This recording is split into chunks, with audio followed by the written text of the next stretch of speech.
চারটা জিনিসকে আল্লাহ নিজে রহমত বলে ঘোষণা দিয়েছেন। তার এক নম্বরে বৃষ্টি। এই যে বৃষ্টি হয়েছে, বৃষ্টির যদি না হতো মানুষ অনেকে এই নামাজ আদায় করে, ইস্তেসকার নামাজ, বৃষ্টির জন্য নামাজ পর্যন্ত মানুষ আদায় করে যে আমাদের বৃষ্টি দিন।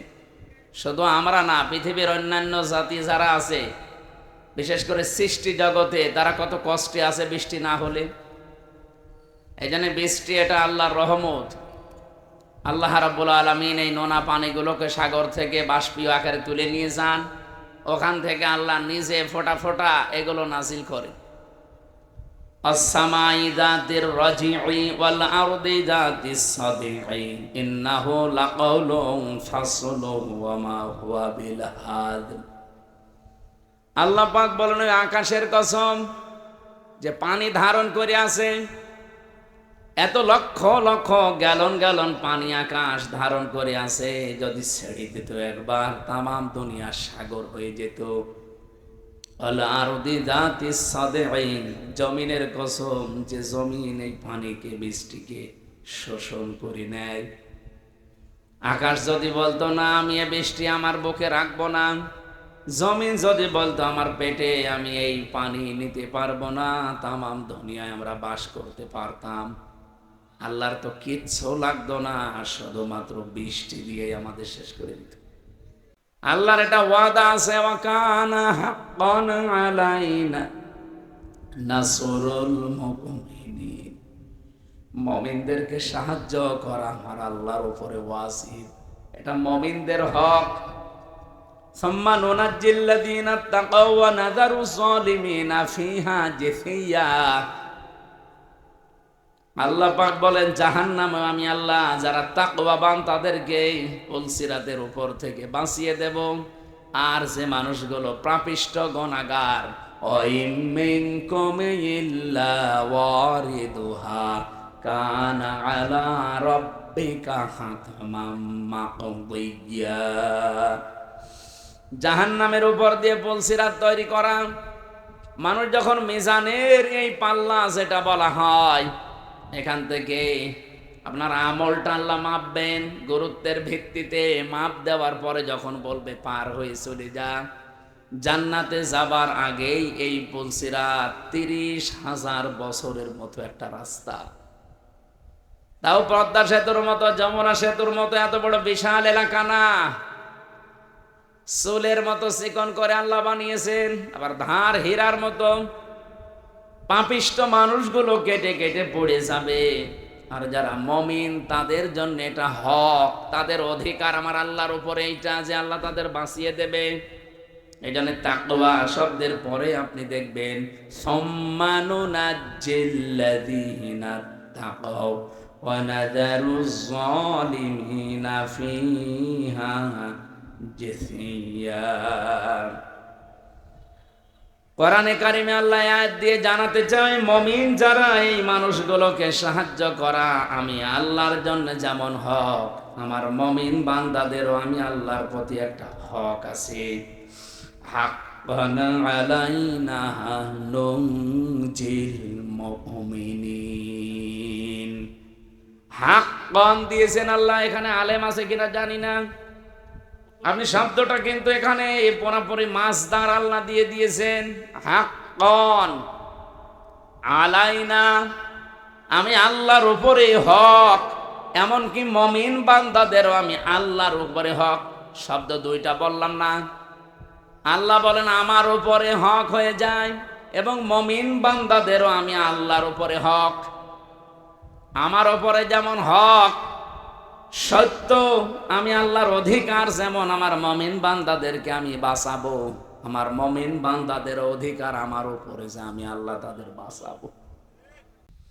সূরা আম্বিয়ার তাফসীর পড়তে গিয়ে পেয়েছিলাম, হযরত ইব্রাহিম নবীকে আল্লাহ যখন সাহায্য করার জন্য ফেরেশতা পাঠিয়েছিলেন, ওই সময় তিনি আল্লাহর প্রতি এমন ঈমান দেখিয়েছেন, আল্লাহ পাক বলেন ইব্রাহিম আলাইহিস সালামের জন্য আমি আল্লাহ আগুনকে কুলনা ইয়া নাহারু কুনি বারদান ওয়া সালামান আলা ইব্রাহিম।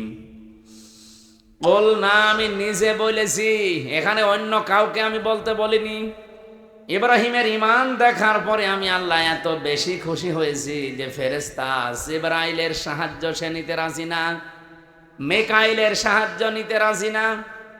আমি আল্লাহ এত বেশি পছন্দ করলাম তার এই কথাটাকে, শেষ পর্যন্ত বলেছি ঠিক আছে, বল না, আমি নিজে এখানে কর্তা হয়ে গেছি, আমি নিজে কাজ করছি, নিজে আমি ফাইল। ইয়া নারু, হে আগুন, কোনি হয়ে যাও বারদান, ঠান্ডা। আল্লাহ বারদান দেওয়ার পরে সালামান শব্দ মাঝখানে যদি না দিয়ে একবারে দিতেন আলা ইব্রাহিম, আমার ইব্রাহিমের প্রতি ঠান্ডা হয়ে যা। আল্লাহর হুকুম পাওয়ার সঙ্গে সঙ্গে আগুন এত বেশি ঠান্ডা হয়ে যেত, তখন আবার লেপ তোষক লাগতো গরম করার জন্য। আল্লাহ সালামান দিয়ে তামাম দুনিয়ার মানুষকে বোঝাতে চেয়েছেন, পৃথিবীতে আজও যদি ইব্রাহিম নবীর মতো ঈমান কোন জায়গায় আমি আল্লাহ দেখি, ওদের আগুনগুলো যেমন আমি সালামান বানাবো, ওদের বৃষ্টি ঠান্ডা যে প্রচন্ড বরফগুলো আমি আল্লাহ সালামান বানাবো। সালামান দিয়ে তাফসিরে ফি জিলালিল কোরআনে সাইয়্যিদ কুতুব লিখেছেন, এই শব্দটা যদি আল্লাহ না দিতেন, ইব্রাহিম নবী কিন্তু আগুনের ভেতরে 40 দিন থাকতে পারতেন না। এত বেশি ঠান্ডা হয়ে যেত যে থাকার অযোগ্য হয়ে যেত জায়গাটা, এবার বরফ হয়ে যেতেন। আল্লাহ বলেন যদি সালামান না দিতাম, আগুনটা একটু গরম থাকতো, তখন আবার ফ্যান দেওয়া লাগতো জিবরাইল মিকাইলকে দিয়ে, যে ফ্যান নিয়ে যাও অথবা এসি সেট করো, পাখা নিয়ে যাও না। এমন শব্দ আমি চয়ন করে লাগিয়ে দিয়েছি, সালামান মানে শান্তি, একেবারে গরমও না ঠান্ডাও না। এই জায়গাটা অন্তত আমি আল্লাহর নির্দেশ যতদিনের পরে না আসে ততদিন এটা নাতি শাতিষ্ণ হয়ে যাও। এয়ার কন্ডিশন যেটা বলা হয়, নয় ঠান্ডা নয় গরম, এরকম একটা পরিবেশ তৈরি হও। আগুন হুকুম মেনে তাই হয়েছিল 40 দিন। পরবর্তীতে হযরত ইব্রাহিমের নাতি নাতনি যারা, তারা জিজ্ঞাসা করতো, দাদা দুনিয়ার জীবনে আপনি সবচাইতে শান্তি পেয়েছেন কত? উনি বলেছিলেন, এই পৃথিবীতে যতদিন আমি হায়াত পেয়েছি সবচাইতে বেশি শান্তি সুখে আরামে ছিলাম ওই 40 দিন যখন আগুনে ছিলাম। তার মানে আগুনের ভেতরেও শান্তি দিতে পারে কে? ইন্নামাস সাবিলু আলাল্লাযীনা ইয়াযলিমুনান নাস ওয়া ইয়াবগুনা ফিল আরদি বিগাইরিল হক। এটা সূরা শুরার 42 নম্বর আয়াতে আছে, 25 নম্বর পারার 6 নম্বর পৃষ্ঠার 13 নম্বর লাইনে পাবেন। আল্লাহ পাক বলেন, আমি আল্লাহ নিজে মামলা দেব, কেস দেব, অভিযোগ দায়ের করব তাদের বিরুদ্ধে, দুনিয়ায় যারা মানুষ হয়ে মানুষের উপরে জুলুম করে, অত্যাচার করে। নাটোরবাসী একটু খেয়াল করেন আল্লাহর বক্তব্যের দিকে। আল্লাহ কিন্তু ইয়াজলিমুনাল মুসলিমুনা দেননি, যে যারা মুসলমানদের উপর অত্যাচার করে তারা আমি আল্লাহর টার্গেট, তাদের বিরুদ্ধে মামলা না। ইয়াজলিমুনান নাস, ইয়াজলিমুনা এটা মুজারে, বর্তমান ভবিষ্যৎ, প্রেজেন্ট ফিউচার। নাস মানে মানুষ, নাসের আগে আল্লাহ আলিফ লাম দিয়েছেন। আল্লাহ পাক জানাতে চেয়েছেন, এই পৃথিবীতে একটা মানুষের উপরও যদি কেউ জুলুম করে, অত্যাচার করে, তার অধিকার নষ্ট করে, আমি আল্লাহ নিজে তার বিরুদ্ধে মামলা দায়ের করব। পুলিশ এসেছে, আপনি যদি আজকে পুলিশের কাজে বাধা দেন, কালকে মামলা হবে, পুলিশ বাদী কেস হবে। কি কথা বলছেন এখন? আপনি জিজ্ঞাসা করেন ওনাদের কাজে বাধা দেবেন, কালকে আপনি মামলার আসামি হয়ে যাবেন, পুলিশ বাদী মামলা হবে। আপনি এখন আল্লাহর কাছে সরাসরি বাধা দিচ্ছেন। তার মানে এই দুনিয়াতে যেই মানুষগুলো মানুষ হয়ে মানুষের উপরে জুলুম করে, তাদের অধিকার নষ্ট করে, তাদের বেঁচে থাকা কেড়ে নেয়, তারা কিন্তু আর সাধারণ নেই, তারা আল্লাহর মামলার আসামি। দুনিয়াতে পুলিশবাদী কেস হলে পুলিশই বিচার করতে পারে না, বিচারক আলাদা আছে। কথা বলছে না কেন? নাকি ওনারা কেস দিলে ওনারা বিচার করবে? না, জীবনও না। আলাদা আছে, ম্যাজিস্ট্রেট আছে, জজ আছে, বিচারপতি আছে, সেখানে আস্তে আস্তে উঠবে। যদি নাটোরের ম্যাজিস্ট্রেট কোর্টে যায়, এখান থেকে যাবে জজ কোর্টে। এই নাটোর জেলায় যদি না হয়, এখান থেকে চলে যাবে হয়তো বিভাগীয় শহরে রাজশাহী। সেখান থেকে যদি না হয়, এখান থেকে চলে যাবে একেবারে রাজধানী ঢাকা হাইকোর্টে। হাইকোর্ট থেকে যদি না হয়, চলে যাবে সুপ্রিম কোর্টে। ওখানে আমার বেঞ্চ আলাদা আছে। এই যে বাংলাদেশের সিস্টেমগুলো দেখলেন, যারাই মামলা দিক তারা নিজেরা বিচার করতে পারে না, আলাদা আলাদা বেঞ্চ আছে। আর আল্লাহ বলেন, আমি নিজে মামলার দায়ের করব আর নিজেই বিচার করব। আপনি কথার ওজন টের পাচ্ছেন? আল্লাহ নিজে মামলা দায়ের করবে, নিজেই বাদী, আবার নিজেই বিচারপতি। সুতরাং এই 15.5 বছরে বাংলাদেশে যারা জুলুম করেছেন, আপনি নিজে তো জানেন যে আপনি জালেম কিনা। আপনি কিন্তু আর হামজার মামলার আসামি নেই, আপনি সরাসরি আল্লাহর মামলার আসামি। আমার নিজের মামলাটাই বলছে, মামলার আয়ু থেকে শুরু করে একেবারে যিনি নির্দেশ দিয়েছেন ওই পালিয়ে গেছে উনি। এই প্রত্যেকটা জায়গায় আমি দেখেছি এরা সব আমার উপরে অবিচার করেছে। কারণ মামলাটা যদি আমি সম্পৃক্ত থাকতাম, আল্লাহর কসম, কোরআন আমার সামনে, জীবনেও কোনোদিনে কথা তুলতাম না। কোরআন আমি মাথায় নিয়ে বলতে পারবো এই মামলা সম্পর্কে আল্লাহর কসম আমি কিচ্ছু জানি না। আনসারুল্লাহ বাংলা টিমের প্রধান নাকি আমি, অথচ ছাতা যে কি আমি আজ পর্যন্ত জানি না। এমনকি মামলার আইও পুলিশ, উনি নিজেও বলতো আমারে যে হুজুর আমিও জানি আপনার কোনো দোষ নেই, করেন কেন? উপরের নির্দেশ। সব এইভাবে চলছিল। তারপরেও তো আমার মামলার আইও নিজে বিচার করতে পারে নাই। মামলার বিচারপতি আলাদা, ম্যাজিস্ট্রেট যিনি রিমান্ড দেবে তিনি আলাদা, জজ যিনি বিচার করবে তিনিও আলাদা। আর আল্লাহ নিজে বিচার করবেন, আবার নিজেই মামলার বাদী। আপনি পারবেন না বাঁচতে। এই জন্য আমার ভয় হয় আপনাদের নিয়ে, যারা জুলুম করে ফেলেছেন, যার উপরে জুলুম করলেন তার কাছে যে আপনি আগে ক্ষমা চেয়ে নিন।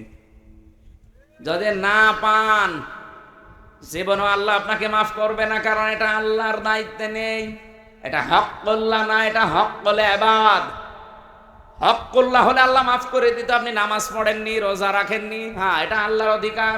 আপনাকে আল্লাহ ইচ্ছা করলে মাফ করে দেবে, ইচ্ছা করলে শাস্তি দেবে, এখানে কারো কোনো প্রশ্ন নেই। কিন্তু আপনি মানুষ হয়ে মানুষের অধিকার নষ্ট করলেন, তাদের বেঁচে থাকার অবলম্বন কেড়ে নিলেন, জীবনও আপনাকে আল্লাহ মাফ করবে না। এটা আল্লাহ তার উপরে দিয়েছে যার অধিকার আপনি নষ্ট করেছেন। তাফসিরে তাবারির ভেতরে একটা কাহিনী আছে, এটা সত্য মিথ্যা যাচাই করা না, আমি শুধু শিক্ষার জন্য বলছি। দুনিয়াতে যেই মানুষগুলো মানুষ হয়ে মানুষের উপরে জুলুম করে, ওদের জীবনের কোনো আশা আমার আল্লাহ আর পূরণ করেন না। আপনি যারা এটা হুদের ভেতরে পাবেন তাফসিরে, হযরতে হুদ আলাইহিস সালামের জামানায় যেই নবীকে আল্লাহ পাঠিয়েছিলেন, যে জামানায়, ওই জামানায় যে কাফের ছিল, আপনারা নাম সবাই জানেন, সাদ্দাদ। নাম শোনেননি? এই জঘন্যতম লোকটাকে পৃথিবীতে আজরাইল মাত্র 2 দিন কন্দন করেছিল মানুষের জান কবজ করতে গিয়ে। আজরাইলকেই দিয়েছে মাত্র 2 দিন। তাছাড়া আজ পর্যন্ত কারো জান কবজে আজরাইল কাঁদে নাই। আজরাইলের চোখে পানি আসা অত সহজ না। কি আপনি কি যত যাকে তাকে মনে করছেন? নাম শুনলে বোঝা যাচ্ছে দয়া মায়া নেই। আজরাইল ওলিয়াতাওয়াফাকুম মালাকুল মাউতিল্লাযী ওয়াক্কিলা বিকুম সুম্মা ইলা রাব্বিকুম তুরজাউন। আমি আজরাইলের জীবনী পড়তে গিয়ে পেয়েছিলাম যে কেমন কঠোরতে। এই পৃথিবীতে যখন আদম নবীকে আল্লাহ বানাবেন, তো মাটি নিতে পাঠিয়েছিলেন ফেরেশতাদের। যারে যারে পাঠিয়েছে, একটা ফেরেশতাও মাটির কন্দন দেখে পারে নাই। শেষ পর্যন্ত আজরাইল এসে থাবা লাগিয়েছিল, খামসা দিয়েছিল মাটিতে, ও কন্দন করেছিল। আজরাইল বলেছে, দেখেন আপনার কন্দনে আমার মন গলবে না, কারণ আমি আমার মালিকের নির্দেশ পালন করছি। কাইল ইসরাফিল কন্দন দেখে তারা ভুলে গেছে, পারে নাই। হযরত আজরাইল যখন এক খামসা দিয়েছেন, তাফসিরে পড়েছি তার এই এক খামসার ভেতরে মাটি ছিল 40 মণ। ওইটা দিয়ে আমাদের আদম নবীকে আল্লাহ বানিয়েছিলেন, আদি পিতাকে। 60 হাত লম্বা, 36 হাত মোটা। আমার মনে হয় এরকম মানুষ যদি এখানে আসে, আমরা অনেক অজ্ঞান হয়ে যাব। আপনি চিন্তা করতে পারেন, 60 হাত লম্বা, এদিকে মোটা হচ্ছে 36 হাত। এই রকম কঠিন এবং কঠোর হৃদয়ের একজন ফেরেশতা। তিনি বলেন, আমি জীবনে 2 দিন কন্দন করেছিলাম মানুষের জান কবজ করতে গিয়ে, তাছাড়া আমার কোনোদিন চোখে পানি আসে নাই। একদিনে আজরাইল এই সাদ্দাত যেদিন জন্ম নেয় ওই দিন, আর এই আর একদিন যেদিন ও মারা যায় ওই দিন। ও জন্ম হয়েছিল নদীর ভেতরে, সাগরে জাহাজ ডুবে গেলে ওর মা একটা কাঠের উপরে, তক্তার উপরে ভাসছিল। ওই সময় ওর জন্ম হয়। কাঠটা বুকের উপরে রেখে দিয়ে সন্তানটা কাঁধের উপরে রেখে এভাবে কষ্ট করে করে চলছিল। হঠাৎ আল্লাহ বললেন, আজরাইল এই মহিলার জান কবজ করে নিয়ে আস। আজরাইল এসেছিল, দৃশ্য দেখে বলছে, আল্লাহ এ অথই সাগরে এই ছেলেটা, তোমারে যা বলেছি কাজ করে আসো, কিছু দেখা লাগবে না। ও কিন্তু জান কবজ করার পরে মেয়েটা পানির নিচে তলিয়ে গেছে, আর এই বাচ্চাটা সাগরে ভাসছিল এই কাঠের ওপরে। ভাসতে ভাসতে এক কিনারায় পৌঁছিয়ে দিয়েছে ঢেউ তাকে। বাঘে নিয়ে তারে মানুষ করে বাঘের দুধ খেয়ে লোকটা বড় হয়েছে। বলেন তো কোথা থেকে কোথায় নিয়ে এসেছে আল্লাহ তাকে? এই লোকটা যেদিন হুদ নবীর কাছে নিজের পরিচয় দিয়ে যে জান্নাত জাহান্নামের কথা তুমি শোনালে, তোমার ওই জান্নাত আমার লাগবে না, আমি নিজে জান্নাত বানাবো। 20 বছর সময় নিয়ে 22,000 শ্রমিক কাজে লাগিয়ে ওর আয়ত্তে, ওর রাজ্যে যত সোনা রূপা ছিল সবগুলোকে একত্রিত করে ইট বানিয়েছে সোনা রূপা এগুলো দিয়ে দিয়ে। জান্নাতের ভেতরে ছোট ছোট খোপড়ি ঘর বানিয়েছে। হোর আর গেলমানের নাম শুনেছিল।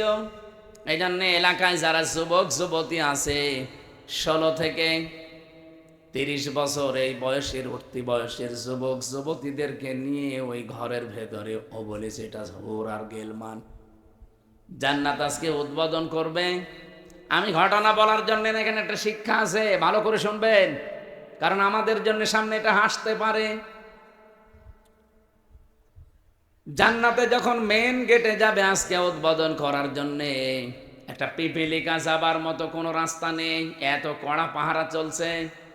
হঠাৎ করে দেখে জান্নাতের মেন গেটে একজন ফকির বেশে লোক বসা। তো দেখেই রেগে গেছে, এখানে ঢুকলে কি করে? ফকির বেশে লোকটা বলছে, বাদশাহ একটু মাথা নিচ করেন ঘোড়ার পিঠ থেকে, আমি একটা কথা আপনাকে শোনাবো। বলে এখন না, পরে তোমার কথা শোনা যাবে, আমি আগে জান্নাত উদ্বোধন করে নেই। হযরতে আজরাইল ছিল ফেরেশতা। অনেক ডাক দিয়ে বলছে, দেখেন আমি একবার যার কাছে আসি জীবনে ডবল আমার আর আশা লাগে না। আমি ফকির বেশে এসেছি, মনে হচ্ছে ফকির, আমি কিন্তু দুনিয়ার সাধারণ ফকির না, আমি আজরাইল। এই জানটা কবজ করবে। আল্লাহ রাব্বুল আলামিন নির্দেশ দিয়েছেন, ইযা জাজালুহুম লা ইস্তাখিরুনা সাআতাও ওয়া লা ইস্তাকদিমুন। যখন যার কাছে আজল চলে আসে, মানে মরণ, ওকে আমি 1 সেকেন্ড আগেও দেই না, পরেও দেই না, নির্ধারিত সময় তুলে নেই। এই লোকটা জোর করে বলেছিল, ফেরেশতা একটু সময় দাও, আমি শুধু বানানো জান্নাতে এক নজর দেখেই চলে আসবো, তখন আমার জান নিয়ে নিও, আমার কোনো আফসোস নেই। ফেরেশতা বলেছে, না, জান্নাতের চৌকাঠ পর্যন্ত স্পর্শ করার কোনো অনুমতি আমার কাছে নেই। ঘোড়ার পিঠ থেকে লোকটা তারপরও জোর করে নামতে গিয়েছে, ওখান থেকে যান কবজ করেছে ঘোড়ার পিঠ থেকে। তাফসিরে তাবারিতে দেখেছি জান্নাতের চৌকাঠি স্পর্শ করার আগেই ও মাটিতে ত্রাস করে পড়ে গেছে। এখানে আমার কয়েকটা শিক্ষা পেলাম, আপনারা হয়তো টের পাচ্ছেন না, তাই আমি কিন্তু টের পেয়েছি। এখানে শিক্ষাগুলো কি? তাফসিরে তাবারি ও নাটোরবাসী আজরাইল বলেন, এই দিন ও যখন আমার কাছে অনুমতি চাইছিল যে 20 বছর একাধারে 22,000 শ্রমিক কাজ করে আমি বিশাল আকাঙ্ক্ষা নিয়ে আসি যে একটু প্রবেশ করে চলে আসবো, আল্লাহর নির্দেশ ছিল না। আমি এই দিন ওর জান কবজ করতে গিয়ে কেঁদে ফেলেছিলাম। তাহলে আজরাইল কেঁদেছে একটা লোকের জন্য জীবনে 2 বার, একবার ওর মায়ের জান কবজ করার সময়, একবার ওর জান। মুফাসসির বলেন, কেন আল্লাহ তাকে চৌকাঠ পর্যন্ত স্পর্শ করতে দেয় না জানো? আর যখন হুদ নবীর কাছ থেকে জান্নাতের বর্ণনাগুলো শুনে শুনে জান্নাত বানাচ্ছিল, নবীকে বলছে, কিভাবে আল্লাহ জান্নাত বানিয়েছে তোমার তো ওই সহিফার ভেতরে আছে, ওই সহিফা থেকে বলো দেখি। আমাদের নবীকে আল্লাহ বড় কিতাব দিয়েছিলেন, অন্যান্য নবীদেরকে আল্লাহ ছোট ছোট কিতাব দিয়েছিলেন, ওইটার নাম কি? সহিফা। ওখানে জান্নাত জাহান্নামের বর্ণনা ছিল, কিছু উপদেশ ছিল। ওখান থেকে বর্ণনা শুনে শুনে যে জান্নাত এইভাবে এইভাবে আল্লাহ বানাবে, ও ঠিক ওই কায়দায় বানিয়েছে। যেহেতু স্বর্ণ রাখবে, রূপা লাগবে, স্বর্ণ এত পাওয়া যাবে কোথায়? যেখানে যা পাওয়া যায় নিয়ে আয়। ওই দেশে একটা বিধবা মেয়ে লোক, মা বাবা নেই, কিছুদিন আগে বিয়ে হয়ে স্বামীটা গেছে মারা। ওর পাইক পিয়াদা যারা আছে ওরা যে মেয়েটাকে বলছে ওইটা দিয়ে দাও, বাদশার স্বপ্ন পূরণে জান্নাতে কাজে লাগবে। মেয়েটা ওই দিন মাথায় গড়াগড়ি দিয়ে, মাটিতে গড়াগড়ি দিয়ে বলেছিল, এটা নেবেন না, এটা আমার জীবনের শেষ সম্বল, আমার মা বাবা নেই, আমার স্বামীটাও নেই। জোর করে বাদশার এই স্বপ্ন পূরণের জন্য নিয়েছে। ওদিন মেয়েটা মাটিতে গড়াগড়ি দিয়ে এমন কন্দন করে বরদোয়া দিয়েছিল, রব্বুল আলামিন আমার জীবনের শেষ সম্বলটুকু যে কেড়ে নিল, তাকে তুমি তার বানানো জান্নাত উদ্বোধন করা বসবাস করতে দিও না। আমি হাদিসে পড়েছি, তাকি দাওয়াতাল মাজলুম ফাইন্নাহা লাইসা বাইনাহু ওয়া বাইনাল্লাহি হিজাব। মুসলিম শরীফের হাদিস। নবীজি বারবার উম্মতদেরকে নিষেধ করে গেছেন, উম্মতেরা আর যাই করো, মাজলুমের বরদোয়া থেকে নিজেকে বাঁচিয়ে রাখবা সব সময়, কারণ মাজলুমের বরদোয়ার আল্লাহর ভেতরে কোনো হিসাব থাকে না। এই মেয়েটা যখন মাটিতে গড়াগড়ি দিয়ে কেঁদে কেঁদে বরদোয়া দিচ্ছিল, আমার আল্লাহ ওই দোয়াটা সঙ্গে সঙ্গে কবুল করে নিয়েছে, কারণ কোনো পর্দা নেই। এই লোকটা যেদিন উদ্বোধন করবে, দেখা তো দূরের কথা, চৌকাঠ পর্যন্ত স্পর্শ করতে পারে নাই ওই মেয়েটার বরদোয়ার কারণে। কি বুঝলেন আপনি এখান থেকে?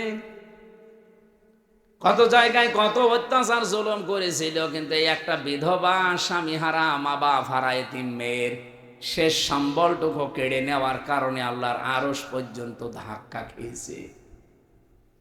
আপনি বলতে পারেন না যে 15.5 বছরে কত মানুষের আহাজারি এই জালেমার সাথে লেগেছিল? এমনি আল্লাহ এভাবে ধরেছে, কল্পনার বাইরে ছিল। আগস্টের 5 তারিখের 2টা পর্যন্ত কেউ জানে না যে ও পালাবে।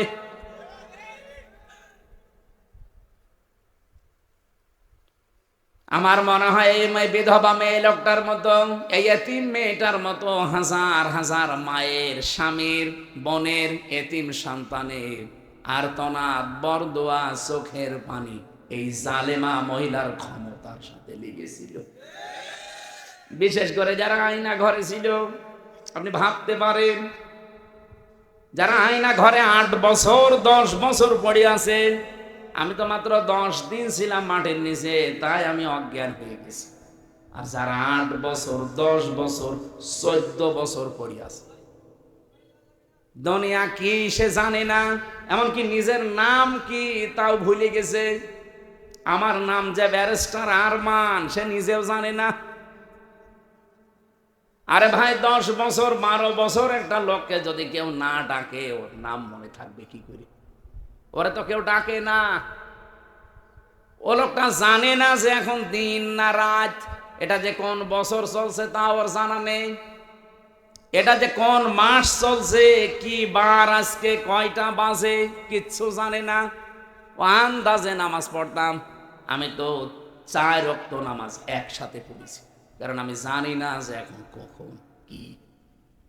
আমার মাজায় দড়ি লাগিয়ে চোখে ওই কালো কাপড় বেঁধে, পেছনে হ্যান্ডকাপ দিয়ে,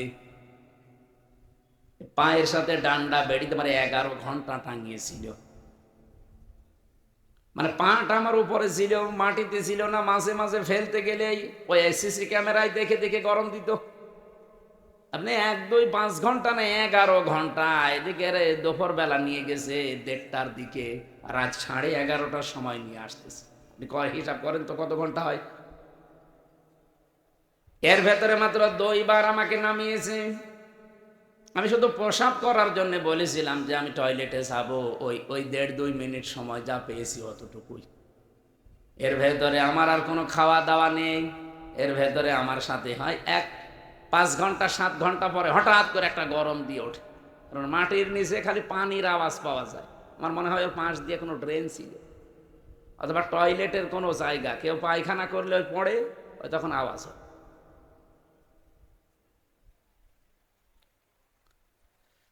তাও তো আমি মিনিটায় ছিলাম। বিগটা কত কঠিন হতে পারে বলেন। আমি ব্যারিস্টার আরমান ভাইয়ের মুখে নিজে শুনেছি যে এদিকে 3.5 হাত, এদিকে 3.5 হাত, সামনে আবার একটা টয়লেট দেওয়া আছে। আমাদেরটাও টয়লেট ছিল, এদিকে 3.5 হাত, এদিকে 2.5 হাত, সামনে টয়লেট ছিল, কিন্তু টয়লেটের আবার নেই। এই হালকা 1 1.5 হাত মতো একটা দেওয়া আছে, দেওয়াল দেওয়া আছে। বসলে দেখা যায় না, দাঁড়ালে দেখা যায়। ওরা বসে থাকে একেবারে গেটের সামনে। বলেন আপনার টয়লেট হবে কি করে? আমি একটা যুবক মানুষ, আর এরকম একটা যুবক পুলিশ যদি বসে থাকে, কঠিন পরিস্থিতিগুলো যারা তৈরি করেছিল, কত মানুষের তাহাজ্জুদের চোখের কন্দন পানি ওই জালেমার চেয়ারের সাথে লেগেছিল। এমনি আল্লাহ ধরেছি। সাদ্দাতকে তার এত স্বপ্ন সাদের জান্নাত ভোগ করতে দেয়নি, স্পর্শ পর্যন্ত করতে দেয়নি, খালি একটা মেয়ে লোকের চোখের পানি বরদোয়ার কারণে। আর আপনার সাথে কত মহিলার, কত স্বামী হারা আর সন্তান হারা মা বাবা,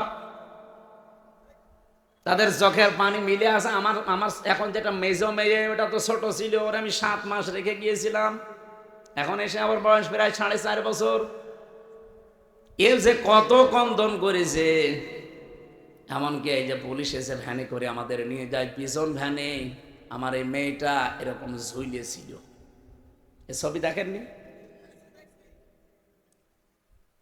আমার মনে হয় ছবিটা দেখে তামাম দুনিয়াকে দিয়েছে ওই দিন। প্রশাসনের সর্বোচ্চ দায়িত্ব ওই সময় যারা ছিল গোয়েন্দা বিভাগে, তারা পর্যন্ত আমার বাড়িতে কল দিয়েছিল যে এই দৃশ্য আর মানা যায় না। আমরা এতদিনও জানতাম যে হুজুরের কোনো দোষ নেই, এখনো জানি, কিন্তু আমাদের হাত বাঁধা ছিল। কিন্তু না, এই দৃশ্য দেখে মানুষ আর ঠিক থাকতে পারে না। বিভিন্ন জায়গা থেকে শুধু উল্টা পাল্টা কথা আসতেছে, যা আপনার ছেলেকে ছেড়ে দিলাম। আমার ভাইরা, আমি এখান থেকে তাফসিরের যে শিক্ষাটা দিতে চাই আমি নিজে এবং আপনাদেরকে, শুধু আপনাদের না, এটা রেকর্ড হচ্ছে, সারা পৃথিবীর মানুষ যারা আছে, জুলুম করলে কিন্তু কাঙ্ক্ষিত স্থানে পৌঁছানো যায় না। এটা কি কোরআনের কথা বিশ্বাস করেন? এজন্য আগামীতে কেউ যদি আসেন দায়িত্বে, জুলুম করবেন না। তাহলে আপনি যে টার্গেট নিয়ে এগিয়ে যাচ্ছেন, ওই টার্গেট ফিল আপ হওয়ার আগে আপনি পড়ে যাবেন। আমার কথা বোঝা গেছে? ইন্নামা নুমলি লাহুম লিয়াজদাদু ইসমা ওয়া লাহুম আযাবুম মুহিন। সূরা আলে ইমরানে আছে 4 নাম্বার পারা 12 নাম্বার পৃষ্ঠা 9 নাম্বার লাইনে পাবেন, এটা শেষের অংশে আছে।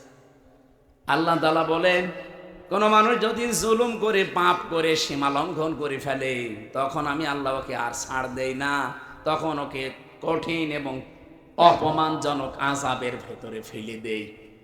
কি অপমান! আজ তামাম দুনিয়া কেউ হাসিনাকে নিতে রাজি না। শুধুমাত্র ভারত তাও বিভিন্ন কায়দা কৌশলে রেখেছে। আমি আজকে 7-8টা বিষয় পেয়েছি কেন ওকে রেখেছে। এই যে বিডিআর হত্যা, 57 জন অফিসার হত্যা, বিশেষ করে শাপলা চত্বরে আলেমদের হত্যা, এই দুইটা হত্যার পেছনে সরাসরি জড়িত আছে ইন্ডিয়া নিজে। এখন প্রমাণ আস্তে আস্তে বের হচ্ছে।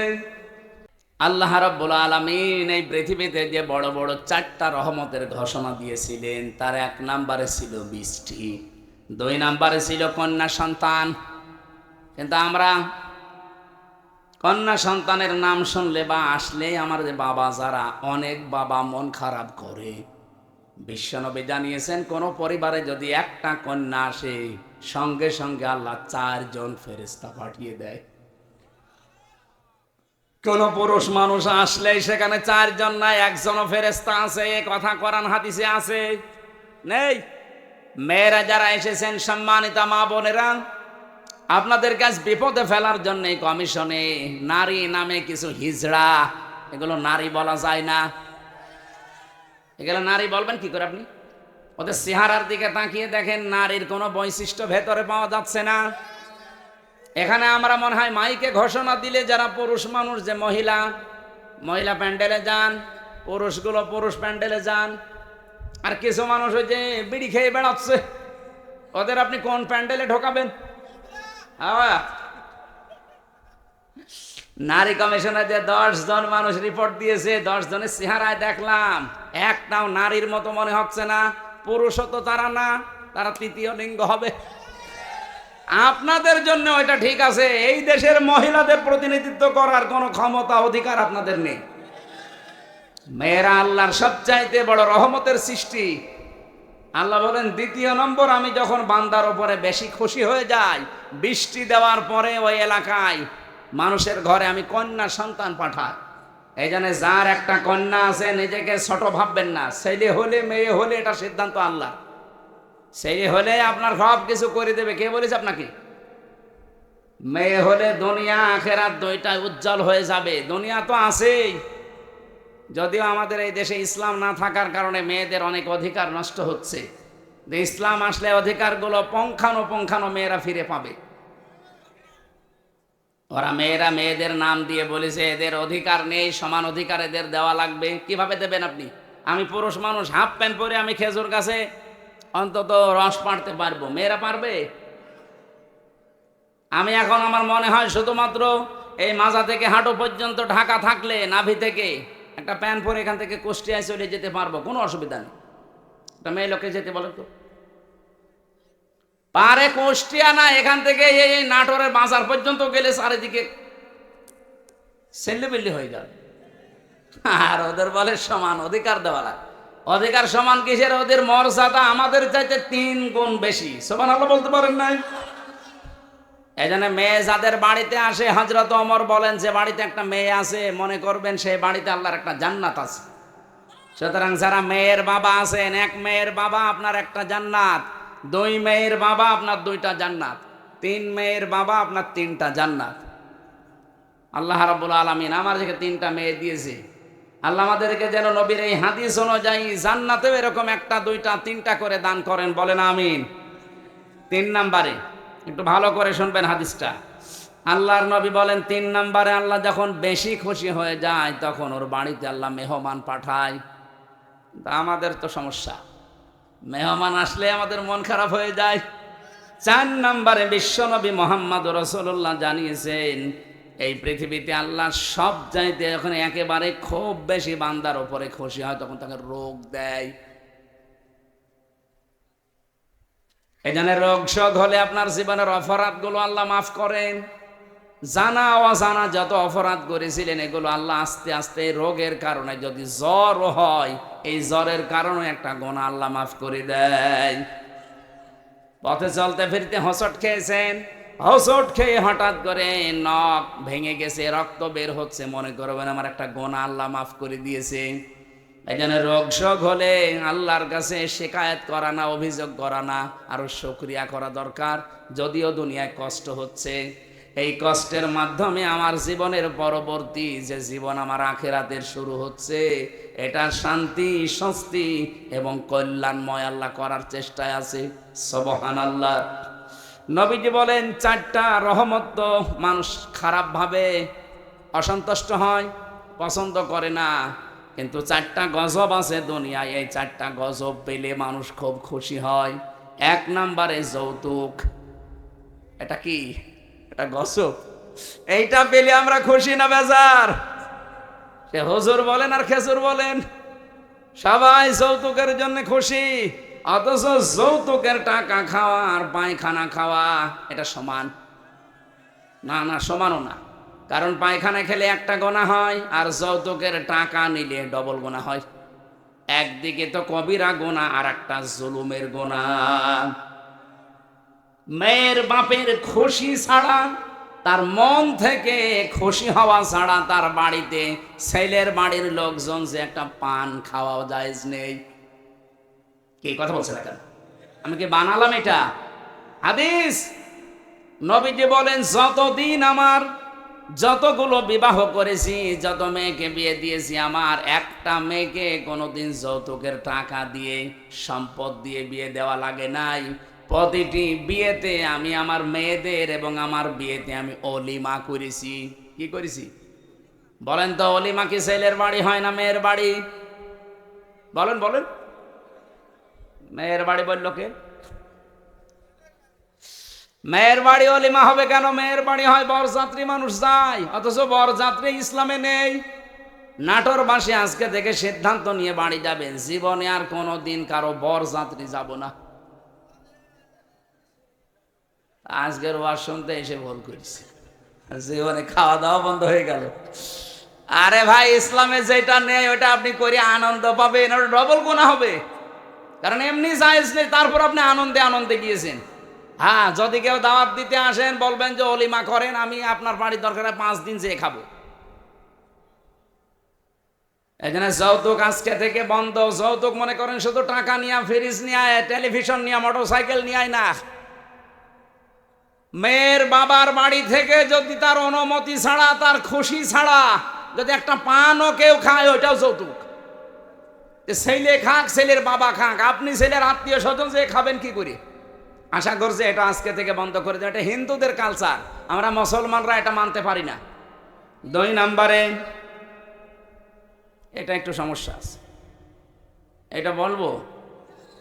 নবীজি বলেন, সবচাইতে বেশি আমার আল্লাহ খুশি হয় ওই 4টা কাজ করলে। বৃষ্টি হলে, কন্যা সন্তান হলে, মেহমান আসলে, আর রোগ ব্যাধি হলে। আর সবচাইতে বেশি আমার আল্লাহ নারাজ হয়, কিন্তু আমার বান্দা বান্দিরা খুশি হয়। 1 নম্বরে যৌতুক, 2 নম্বরে গীবত। এই গীবত করলে মানুষ খুব খুশি হয়, অথচ আমার আল্লাহর আরশ পর্যন্ত কম্পন ধরে। জীবনে যদি আপনার নেকির কাজ কমও থাকে, ভাইরা আমি আহ্বান জানাচ্ছি, আপনার নামাজ, রোজা, হজ, যাকাত, দান, সাদগা, জীবনের আমল আখলাক কম হয়েছে, আল্লাহ মাফ করে দেবে। কিন্তু গীবত যদি আপনি কারো করে থাকেন, ওটা আবার শোধ দেওয়া লাগবে। যেই দোষ যার ভেতরে নেই, ওইটা যদি তার উপরে আপনি চাপিয়ে দিয়ে ওটা বলতেই থাকেন, তাকে কালার করার জন্য চেষ্টা করেন, এটা তখন আর গীবতও থাকে না, তখন তোহমত হয়ে যায়। আর এটা বাংলাদেশে সবচাইতে বেশি চলছে। এই কথা বলছেন এখানে কত মানুষ এখনো বিভিন্ন জায়গায় বসে আছে, দেখে তারা গীবত চালাচ্ছে। গীবত করলে মানুষ খুশি হয়, কিন্তু আমার আল্লাহ বেজার হয়ে যায়। 3 নম্বরে সবচাইতে বেশি খুশি হয় মানুষ মিথ্যা বললে, কিন্তু আমার আল্লাহ নারাজ হয়। 4 নম্বরে আল্লাহ পাক সবচাইতে বেশি নারাজ হয় সুদ খেলে, কিন্তু মানুষ খুশি সুদ পেয়ে। এখানে আমার বিশ্বাস অনেক মানুষ এখানে বসে আছে যারা টাকা ছেড়ে রাখে। 1000 টাকা দিলে বছর মাসে মাসে 100 টাকা বেশি দেয়। এলাকায় নেই এটা। এই সুদের সাথে যারা জড়িত আছেন, টাকা ছেড়ে রাখেন, টাকা আসে, আপনি লিখে নিতে পারেন। আপনি মায়ের সাথে এখনো জেনা করছেন। এই কাজে যারা আছেন এই মুহূর্তে তাওবা করে ছেড়ে দেওয়া লাগবে। যারা যারা রাজি আছেন তারা হাত তোলেন তো, অসুবিধা নেই, তোলেন। যারা ছেড়ে রেখেছেন তোলেন। আপনি বুঝে ফেলেছেন, চালাক আছে নাটোরে মানুষ, কাঁচা গোল্লা খাওয়া মানুষ তো খুব চালাক আছে। তুইলে আবার নামিয়ে ফেলিস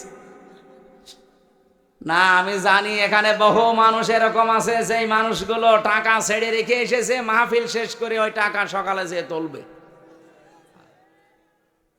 সুদের টাকা তুললে সব চাইতে নারাজ হয় বেশি কে? আর সব চাইতে বেশি খুশি হয় সে নিজে। সুতরাং এই 4টা রহমত, 4টা গজব, বেজার হয় আল্লাহ 4টা কাজে, আর আমরা নিজেরা বেজার হই 4টা কাজে।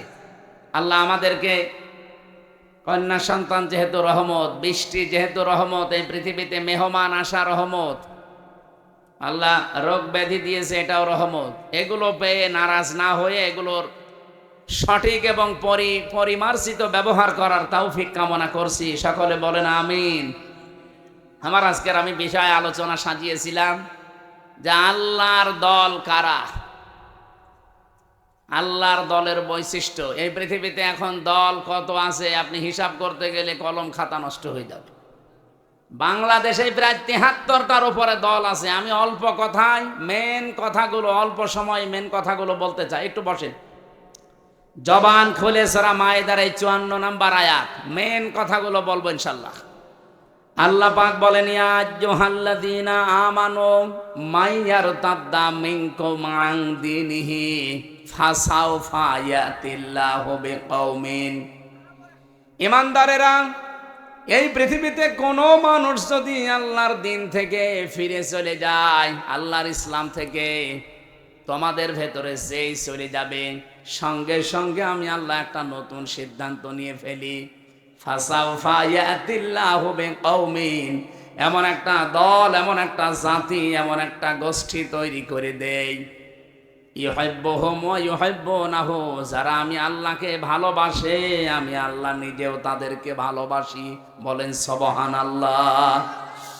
অনাটোরবাসী যেহেতু এই দেশে এখন প্রায় 73টার উপরে শুধু দল চলছে, 49টা আছে রাজনৈতিক নিবন্ধিত দল, বাকি আছে নিবন্ধনের বাইরে। যত দল আছে ধর্মীয় জেনারেল মিলে বলেন, আগস্টের 5 তারিখের পরে আমি বাংলায় বলছি, এবার কত মানুষকে আমরা বিভিন্ন নাম দিয়ে দেখতে পাচ্ছি ইসলাম থেকে বের হয়ে যাচ্ছে। কথা বোঝেন? কেউ বিভিন্ন মানুষের উপরে দোষ চাপিয়ে বলছে আমি এর ভেতরে নেই, চলে গেলাম। প্রকারান্তে আপনি ইসলাম থেকেই বের হয়ে যাচ্ছেন। ইসলামের একটা বিধান যদি কারো ভালো না লাগে, তার মানে আপনি তো আর আমাকে ভালো লাগে না তাই জন্যে চলে যান না। আপনার ইসলামের বিধান ভালো লাগে না, তার মানে আপনাকে ভালো লাগছে না কার? বলেন বলেন। আপনি প্রকারান্তে আল্লাহকেই যেন বলছেন যে না, এ বিধান দেওয়া ঠিক হয়নি। হামজা তো বাবার কথা জীবনেও বলতে পারে না, ও বলবে আমার আল্লাহর কথা। আল্লাহর কথায় যেমন নামাজ পড়ো আছে, আল্লাহর কথায় যেমন যাকাত দাও আছে, আল্লাহর কথায় ঠিক এইটা আছে যে আমার এই কোরআনকে প্রতিষ্ঠা করো। আমি নামাজের ওয়াজ করলে আপনার খুব ভালো হুজুর মনে হয়, রোজার ওয়াজ করলে আপনার কাছে ভালো ওয়াজ মনে হয়, কিন্তু যখনই বলে এই নামাজ রোজার শিক্ষা যেটা, এটা কায়েম করা লাগবে। নামাজের শিক্ষা 27টা, রোজার শিক্ষা 4টা।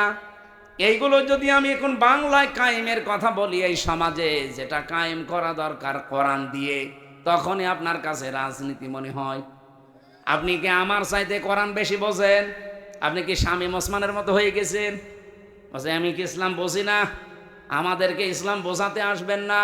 প্রতিদিন নাকি উনি 72 রাকাত নামাজ পড়ে। এটা যে ডাহা মিথ্যা কথা।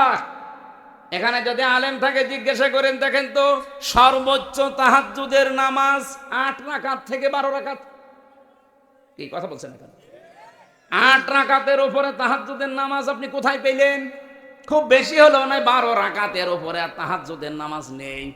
নবীজি হয় 8 রাকাত পড়তেন, নাই 12 রাকাত পড়তেন, এরপরে এই বেতের পড়ে উনি পড়াটা কমপ্লিট করে দিতেন। আর উনি নাকি 72 রাকাত নামাজ পড়ে তাহাজ্জুদ। ওরা দাহা মিথ্যা কথা। ও রাত 2টা 3টায় মাল খেয়ে ঘুমায়, ও তাহাজ্জুদ ফজরের নামাজে তো পড়ে না।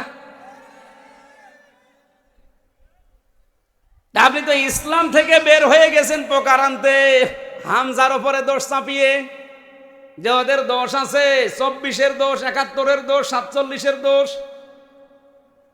এই কথা না বোঝার ভান করে থাকবেন না। আগস্টের 5 তারিখের পরে বহু মানুষকে আমরা দেখলাম আল্লাহর দিন থেকে পোকার আনতে ইসলাম থেকে বের হয়ে চলে যাচ্ছে। ওরা আমাদের ভয় দেখাতে চায় যে আমরা চলে গেলে তোমরা নিরুপায় হয়ে যাবে। আরে ভাই, ইসলাম তো আর আমার না, আর আমি ইসলামের মালিকও না, ইসলামও আমার না, ইসলামের মালিকও আমি না। আমার মালিকও আল্লাহ, ইসলামের মালিকও আল্লাহ। আমি শুধু খাদেম। কথা বলুন। আমি খেদমত করছি, আমার একটা পাওনা বাকি আছে। এই যে সভাপতি সাহেবকে যদি উনি বলে এই জমিনটা আমার, আপনারা কাজ করেন, সারাদিন করেন, বিকাল 5টায় আপনাদের বেতন দিয়ে দেব। এখন বলেন তো জমিনের মালিক কি আমি? মালিক উনি না, আমরা কি কামলা খাদেম, কাজ করে খাই। এই জমিনও আমার না, জমিনে যেটা আমরা বপন করছি, এই বীজ বা ধান লাগাচ্ছি, চারা, এগুলোর মালিকও আমরা না, সবের মালিক উনি। আমরা শুধু টাকা পাওয়ার আশায় আছি, বিকাল 5টায় বেতন দিয়ে দেবে, ওইটা নিয়ে আমার সংসার চলবে। নাটোরবাসী, এই বাংলাদেশের এই জমিনটা আমার আল্লাহর, এ কোরআনও আল্লাহর। জমিনে আল্লাহর, কোরআন আল্লাহর। ওনার জমিনে ওনার আইন, ওনার কোরআন প্রতিষ্ঠা করবে এই দেশে যারা আল্লাহর খাদেম, গোলাম, বান্দা, তারা আল্লাহর বান্দা দাবি করে, যারা আল্লাহর কোরআনের আইন বাদ দিয়ে মানুষের তৈরি করা আইন কায়েম করতে চায়, আল্লাহর কসম এই মানুষগুলো বেতন পাওয়া দূরের কথা, ওদের খবর আছে। বিকাল 5টা পর্যন্ত আমাকে এই জমিনে টিকে থাকা লাগবে। বিকাল 5টা মানে জীবনের শেষ দিন। এক কথা বলছেন এখন, বিকাল 5টা মানে জীবনের শেষ দিন। কারণ আমার একটা বেতন পাওয়ার সময় আসবে, আমার যখন চোখ বন্ধ হয়ে যাবে। ওয়াবুদু রাব্বাকা হাত্তা ইয়াতিয়াকাল ইয়াকিন। আল্লাহ বলেন ওই পর্যন্ত ইবাদত করতে থাকো, আমার দিনের সাথে লেগে থাকো, যতদিন ইয়াকিন না আসে। ইয়াকিন মানে না, ইয়াকিন মানে মৃত্যু। ইয়াকিন মানে বিশ্বাস, সেটা আলাদা ইয়াকিন। আর এখানে ইয়াকিন মানে মৃত্যু। মরণ যতদিন না হবে ততদিন পর্যন্ত দিন কায়েমের জন্য আপনাকে টিকে থাকা লাগবে। কারণ আমরা এখনো আমাদের বেতন পাইনি। পেয়েছি? বলেন বলেন। আমাদের চূড়ান্ত বেতনের নাম কি? 500 টাকা, 1000 টাকা, কি জান্নাত। ওইটা যতদিন আমি না পাবো ততদিন পর্যন্ত আমার চেষ্টা অব্যাহত থাকবে।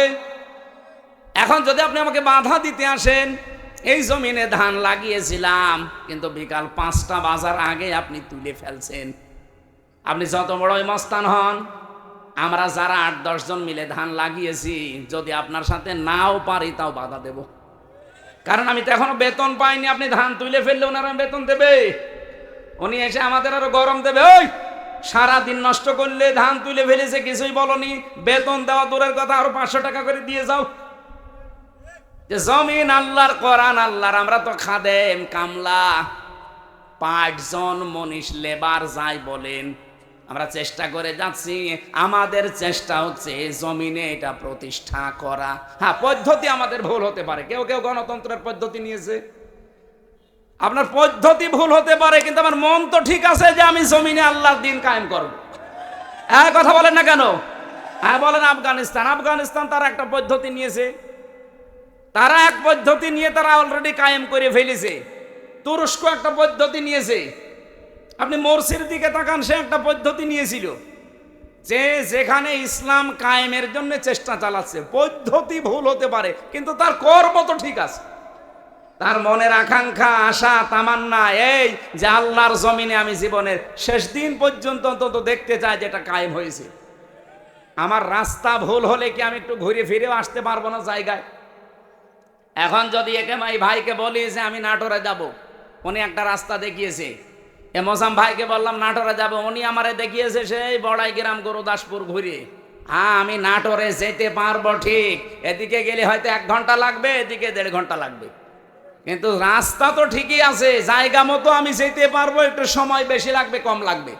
বাংলাদেশ সহ বিশ্বে যারা ইসলাম কায়েমের জন্য চেষ্টা চালাচ্ছে সবার মনের অবস্থা ঠিক আছে, কিন্তু রাস্তাটা একটু ভিন্ন হওয়ার কারণে অনেক মানুষ ফতোয়া দেয় উল্টাপাল্টা, ওরা গণতন্ত্র করে জীবনেও কায়েম করতে পারবে না। আরে দিনের মালিকই তো আমি না, আমি কায়েম করার কে? আমি চেষ্টা করে যাচ্ছি, অবশ্যই আমার সফলতা আমার জান্নাত পাওয়া পর্যন্ত। কিন্তু এর ভেতরে যদি কেউ মাস্তানি করতে আসেন, ধান বানানো লাগানো ধান বীজ তুলে ফেলবেন, আর আমি বেতন পাওয়ার আগে আপনাকে ছেড়ে দেবো, জীবনও না, দরকার আপনার সাথে মারামারি হবে। কথা বলেন, কথা বলেন, আপনার সাথে হাতাহাতি হবে, মারামারি হবে, যদি মেরে ফেলা লাগে মেরেও ফেলবো, কারণ আমার টার্গেট বেতন। বেতন বলেন, ওই বেতনের নাম বিকাল 5টায় যেটা আল্লাহ দেবে, ওইটা এখনো হয়নি, আর আপনি তার আগেই দিন থেকে বিভিন্ন সোতা নাতা বের করে বের হয়ে চলে যাচ্ছেন। কি করবেন? আল্লাহর কিছুই হবে না। যাদেরকে আপনি ভয় দেখাতে চান তাদেরও কিচ্ছু হবে না, কারণ এই জমিনের আশা তারা অলরেডি কলিন্না সলাতি ওয়া নুসুকি এ বলার পরে ছেড়ে দিয়েছে। যারা এই কথা বলে যে কলিন্না সলাতি ওয়া নুসুকি, তারা জীবনের আশা ছেড়ে দিয়েই বলে। আপনার মতো মুনাফিকি করার জন্য, লোক দেখানোর জন্য বলে না। যারা এগুলো বলতো এতদিন, তারা কিন্তু অলরেডি আল্লাহর দিন থেকে বিভিন্ন সোতানাতা বের করে বিভিন্ন কথা ধোয়া তুলে তারা চলে যাচ্ছে। আল্লাহ এই জন্য বলেছেন, যদি কেউ দিন থেকে চলে যায় ফাসাউফা ইয়াতিল্লাহ, অতি শীঘ্রই। যারা আরবি জানে, সাউফা শব্দটা আল্লাহ কেন ব্যবহার করেন? সিন, সাউফা, কদ, লাম, এরকম 13টা শব্দ আছে। কোন সেন্টেন্সের আগে যদি আসে বাংলা অর্থ দাঁড়ায় খুব তাড়াতাড়ি। আল্লাহ বলেন, যদি কেউ দিন থেকে মুখ ফিরিয়ে চলে যায়, আমি শুধু দেখবো, দেখার পরে অতি তাড়াতাড়ি ইয়াতিল্লাহু বিকৌমিন, একটা দল তৈরি করে দেব। ইউহিব্বুহুম ওয়া ইউহিব্বুনাহু, তারা কি? আমি আল্লাহকে ভালোবাসবে, আমি আল্লাহও তাদেরকে ভালোবাসবো। তাদের গুণাগুণ কি হবে? এই যে আল্লাহর দলের বৈশিষ্ট্যগুলো বলতে আল্লাহ কথাগুলো দিয়েছেন। রব্বুল আলামিন বলেন তাদের গুণাগুণ হবে প্রথমত 3টা, আজিল্লাতিনা আলাল মুমিনিন, আইজ্জাতিনা আলাল কাফিরিন। তারা নিজেদের প্রতি মমিনের প্রতি হবে রহম দিল, কিন্তু কাফেরদের প্রতি হবে তারা কঠোর বজ্র মুঠো। বাংলাদেশে আজ দেখান একটা দল কিন্তু অলরেডি আল্লাহ তৈরি করে দিয়েছে, যারা নিজেদের প্রতি এত রহম দিল, নিজের আপন ভাইয়ের সাথেও তাদের এত ভালোবাসা নেই। আমি আমার নিজেরটাই বলছি ভাই, আল্লাহর কসম, আপনাদের এই যে মোজাম্মেল না এটা, এই যে মোজাম্মেল ভাইয়ের বাড়ি নাটোরে, আমার বাড়ি কুষ্টিয়া, ওনার সাথে আমার আত্মীয়তা নেই, রক্তের সম্পর্কও নেই। ওনার আমি শুধুমাত্র ভালোবাসি একামতে দিনের কারণে। আর এই ভালোবাসা মহাব্বতটা আল্লাহ নিজে পয়দা করে দিয়েছে। কারণ যখন আল্লাহর দিন থেকে মানুষ মুখ ফিরিয়ে নেয়, তখন একটা দল আল্লাহ নিজে তৈরি করে দেয়। ওই দলের প্রথম বৈশিষ্ট্য তারা নিজেদের প্রতি রহম দিল হয়, মহাব্বত ভালোবাসা তৈরি হয়, কিন্তু কাফেরদের প্রতি তারা কঠোর। আপনি একটা আল্লাহর বিরুদ্ধে অবস্থান নিয়ে দেখেন, নাটোর, কুষ্টিয়া, পাবনা থাকবে না। একামতে দিনের কর্মী যারা, কুষ্টিয়াও যা, চট্টগ্রামও তাই, সব একবারে রাস্তায় নেমে আসবে। কারণ কাফেরদের প্রতি আমাদের কঠোরতা এটা তৈরি করে দিয়েছে কে? আপনি অন্যান্য কিছু খেয়াল করে দেখেন, তারা নামে কিনা জীবনও পাবেন না। ইউজাহিদুনা ফি সাবিলিল্লাহি ওয়া লা ইয়াখাফুনা লাওমাতা লাইম। তারা আল্লাহর দিন এই জমিনে প্রতিষ্ঠা করার জন্য জিহাদ করবে, সংগ্রাম করবে, চেষ্টা চালাবে, পরিশ্রম করবে, প্রচেষ্টা করবে, কিন্তু কোনো ওয়ালা ইয়াখাফুনা, ভয় পাবে না, লাওমাতা লাইম, কোনো তিরস্কারকারীর তিরস্কারকে তারা পাত্তা দেবে না। আমি যেই দিন থেকে কুলিন্না সলাতি ওয়া নুসুকি ওয়া মাহইয়ায়া ওয়া মামাতি লিল্লাহি রাব্বিল আলামিন বুঝে বুঝে পড়েছি, ওই দিন থেকে কে আমার পেছনে লেগেছে, গীবত করে, আমার উপরে আন্দাজে দোষ চাপায়, কোনো কিছু আমার মনে আর স্থান নেই। আমার মনে হয় এই দেশে যারা একামতে দিনের কর্মী, আল্লাহর কসম, তাদেরকেও আপনি এইভাবেই পাবেন। কোন তিরস্কারকারীর তিরস্কারকে তারা পাত্তা দেবে। আমাকে রাজাকার পর্যন্ত বলা হয়েছে, কিন্তু আমি কি রাজাকার? আমার 33 বয়সে যদি রাজাকার হয়, কিন্তু এই কথা বলে আপনি দাবিয়ে রাখবেন আপনি বলবেন ও শিবিরের রক্ষাটা কর্মী, এই কথা বলে দাবিয়ে রাখবেন। ও জামাত ইসলাম করে, ও চরমনার মুরিদ, এই কথা বলে দাবিয়ে রাখতে পারবেন না। কারণ কোন তিরস্কারকারীর তিরস্কারকে আমি থোড়াই কি পাত্তাই দেই না। এই গুণটা তৈরি করে দিয়েছে কে? আল্লাহ বলেন যালিকা ফাদলুল্লাহ, এটা আল্লাহর অনুগ্রহ, যাকে তাকে আল্লাহ দেয় না। ইউতিহি মাইয়াশা, যাকে আল্লাহ ইচ্ছা করে তাকে দেয়। সুতরাং এই বাংলাদেশে আল্লাহর দলের বৈশিষ্ট্য তিনটা পেলাম। তারা নিজেদের প্রতি রহমদিল হবে। কাফেরদের কোনো বিধান যদি দেখে, কাফেরদের কোনো কাজ কারবার দেখলে তারা বজ্রকণ্ঠ হয়ে যাবে। এতদিন পর্যন্ত যত সংস্কার এসেছে, কোন সংস্কারে বাংলার মুসলমানেরা বাধা দেয়নি? দিয়েছে না? দেয়নি। কিন্তু নারী কমিশন 13টা রিপোর্ট দেওয়ার পরে আমরা বাধা দিয়েছি কেন? কারণ তারা শুধুমাত্র সংস্কার করে না, তারা আল্লাহর কোরআনে হাত দিয়েছে। আর এই জায়গায় তখন আমরা এক হয়ে গেছি। হেফাজত নেই, চরমনা নেই, জামাত ইসলাম নেই, খেলাফত নেই, সব তখন বাংলাদেশে এক।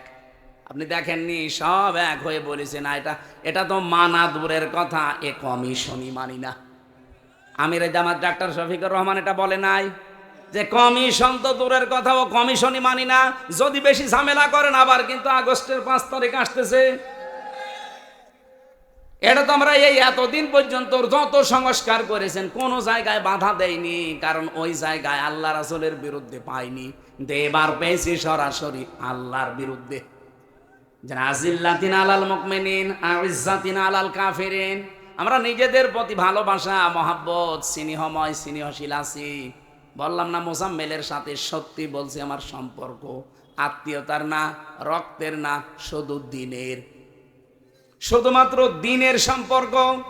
আমার নিজের আপন ভাই তো নেই, যদি থাকতো সে যদি আল্লাহর দিনের কর্মী না হইতো, তার সাথে ওনার মতো মহাব্বত আমার হইতো না। কারণ এই মহাব্বতটা পয়দা করে দিয়েছে কে? 2 নম্বরে আমরা কাফেরদের প্রতি কিন্তু কঠোর, যেহেতু ওরা নারী সংস্কারের নাম নিয়ে আল্লাহর কোরআনের 13টা আয়াতে অলরেডি হাত দিয়েছে, এই জন্য ওরা কাফের। বলেন, আমরা মনে হয় ওদের জানাজা পড়া এখন তওবা না করলে ঠিক হবে না? যারা এই নারী কমিশনে আছেন, যদি সাপোর্টও কেউ করেন, আপনিও কাফের, আপনার প্রতিও আমরা বাধ্য হব কঠোর হতে। আর আল্লাহর দ্বীনে জমিনে কায়েম করতে হয়তো আমাদের রাস্তা, আবার বলছি, তরিকা ভুল হতে পারে, কিন্তু আমাদের মন ঠিক আছে। আমরা চাই আল্লাহর জমিনে আল্লাহর সিদ্ধান্ত চলবে। এই জায়গায় কেউ যদি বাধা দেয়, তিরস্কার করে, উল্টাপাল্টা গালি দেয়, থোড়াই কি আর জীবনে কিছু মনে করি নাই, করবো না। এটা বৈশিষ্ট্য কে দিয়েছে? ইউজাহিদুনা ফি সাবিলিল্লাহ। তারা প্রচেষ্টা করবে, জিহাদ করবে, সংগ্রাম করবে, দল করবে, মিছিল মিটিং করবে, আন্দোলন করবে আল্লাহর জন্যে। লা ইয়াখাফুন, তারা ভয় করবে না। লাউমাতা লাইম, কোন তিরস্কারকারীর তিরস্কারকে আপনি এবার নিজের নিরপেক্ষ দৃষ্টি দিয়ে বলেন। এই যে 3টা গুণ বললাম, সারা বাংলাদেশে তো 73টার উপরে দল আছে। কোন দলের বৈশিষ্ট্যে এই 3টা গুণ আপনি পান বলেন? আপনি আন্দাজে বলবেন না, আপনাকে বলাও দরকার নেই, মনে মনে সিদ্ধান্ত নিয়ে দেখেন। এই কোরআনের সূরা মায়েদার 54 নম্বর আয়াতের সাথে কোন দল, বাংলাদেশের তো 73টা দল আছে, কোন দলের সাথে মিলছে?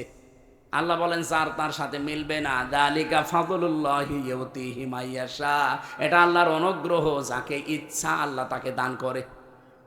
আল্লাহু ওয়াসিউন আলিম, আল্লাহ প্রশস্ত এবং জ্ঞানী। আমি কোরআন সত্যি করা মাথায় নিয়ে বলতে পারি, এই 3টা যার ভেতরে আছে, ওই দলে আল্লাহ যেন আমাদেরকেও শামিল করেন। আমার কথা বোঝা গেছে না? এবার আল্লাহ আমাদেরকে 4টা বৈশিষ্ট্যের কথা দিয়েছেন। ওই গুণগুলো অর্জন করতে হলে 4টা বৈশিষ্ট্য লাগবে।